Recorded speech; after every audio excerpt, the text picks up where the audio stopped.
What you don't want to be is that scrub that wakes up late, doesn't have that same energy, productivity for the next day. He's irritated, he's annoyed. I've been there. I did that a lot when I was in college. When you're younger, you have more of that tiger blood. I was able to party, drink alcohol, and then still show up the next day to work and be okay. Like I could still perform. Now, if I try to do that shit, it's impossible. My head's banging. I'm not really there. I'm not really present.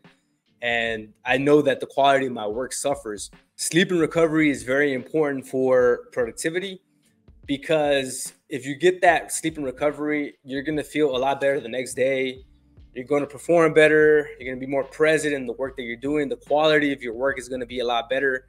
You don't want to be one of these guys that preach that, you'll sleep when you're dead, and then the quality of their work suffers the next day. They're irritable. It's hard to work with them because they're irritated and annoyed. So you want to protect your sleep. You want to maximize the quality of your sleep. And this will just ensure that your productivity level is at its highest. You need to get your sleep. You think a lot clearer. You're more creative. Your mind's just working. It's on full cylinders. The reason why we're making this series of productivity is because I believe that this is the first step to maximize every single other area of life.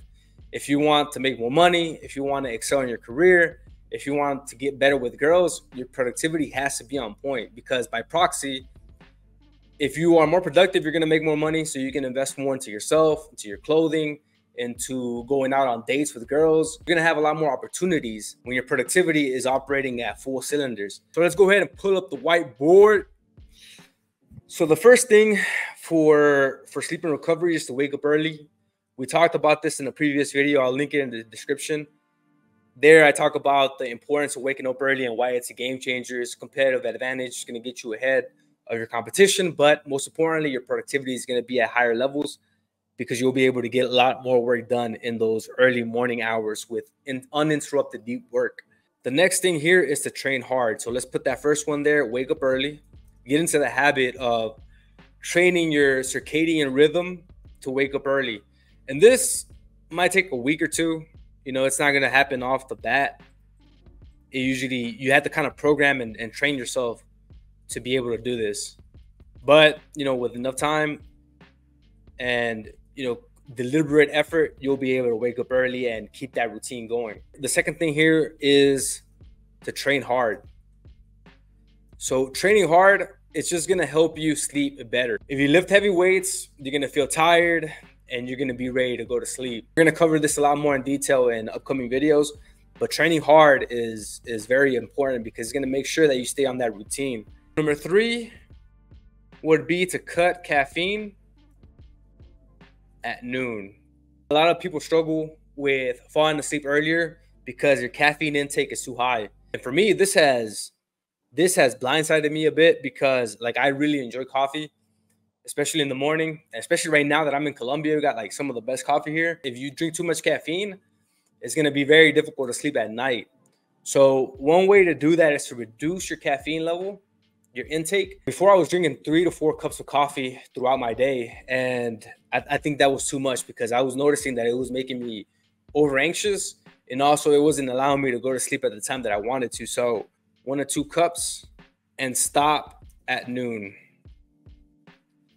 1 or 2 cups, I think that's perfect. You're going to get that nice focused energy. And then if you stop at noon, it's just going to ensure that you don't have that much caffeine in your system by the time you're ready to go to sleep. Also the water part, because if you drink a lot of fluid throughout your day, you're going to want to keep going to the restroom at night. And that's going to ruin your sleep, your REM sleep, because you're constantly waking up to go to use the restroom. The next thing here is your environment. So for your environment, there's a couple of things that you want to take into consideration. The first one is dark room. Second is cold, very cold. And C is no blue light. There's been a lot of scientific studies that have proven this. A lot of detailed, studied, highly analyzed information that I'm not going to bore you with. But having a dark room that's very cold with no light and minimal blue light before you go to sleep is powerful for getting that high quality sleep. A couple of weeks ago, when I was in Cartagena, Colombia, I had a room, I had a badass AC. It was just blasting cold air the whole time. It was very dark. I had like blacked out curtains. That was probably some of the best sleep that I gotten. I'll also throw in to invest into a good mattress. Invest in a good mattress, because you're going to be spending a lot of time sleeping. Like, this is some of the most important time of your life. There's like the study that shows that like you sleep like 40% of your life, or 30 to 40% around there. Having a good mattress, setting up your environment so that when you go to sleep is important. The blue light part, investing in a nice pair of blue blockers. You can get these from Amazon. There's a couple that I like to use, but you can put on some blue blockers at the evening time around 6. So if you are going to be watching screens, if you're going to be on your phone or watching TV, whatever, put on the blue blocker so they're not accessing your eyes and they're not affecting the quality of your sleep. That's what you get when you get like that brain fog when you're on your phone, and then it's hard to sleep, like putting up your phone, because that blue light is affecting your mind, it's affecting your mental health. The next thing we have is supplements.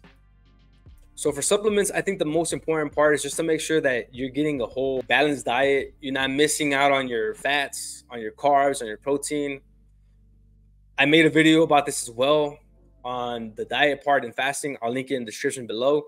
Making sure that you have a well-balanced diet. Fat, I think, is the most important part, because if you lack in fat and carbs, it's going to make it very difficult to sleep.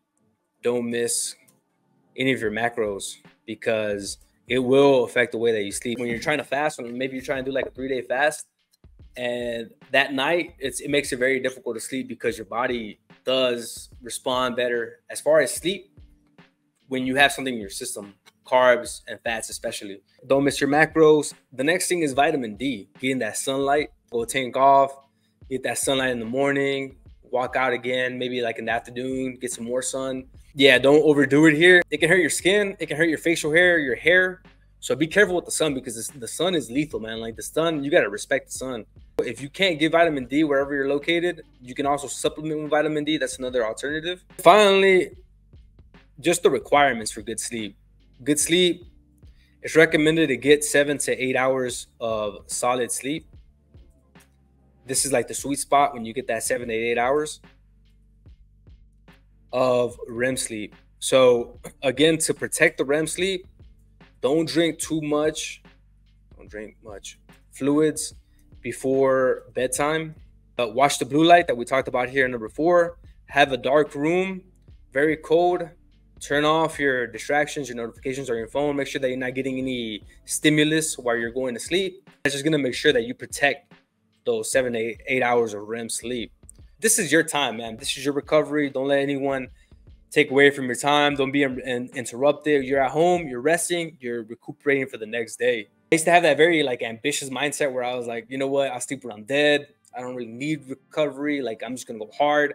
But it was just, that was a bunch of bullshit, man. Like, you need to have your sleep. You need to protect your sleep, have high quality sleep, and you're just going to perform a lot better. A lot of high performers talk about this too. 50 Cent, he mentions it a lot in his books, where he was the same way. Like, he says that in the past, he didn't really prioritize sleep. The quality of his work would suffer. Then he started prioritizing sleep, and he just did a lot better. And it just makes it a lot easier to be around you too. Like, people work a lot better with you when you're in that well-rested state. You're not annoyed, you're not irritated. You want to collaborate with other people, which is very important as a professional. Collaboration is key. Working with teams, making sure that you're on your A game with the rest of your team is important. It's not just about you. It's about how you work efficiently with your teams as well. These are very powerful productivity hacks for sleep. If you're new to the channel, make sure to hit that subscribe button. Also, give us a like. I'll catch you all in the next video. Stay strong, stay relentless, and keep on conquering. You got this. Peace.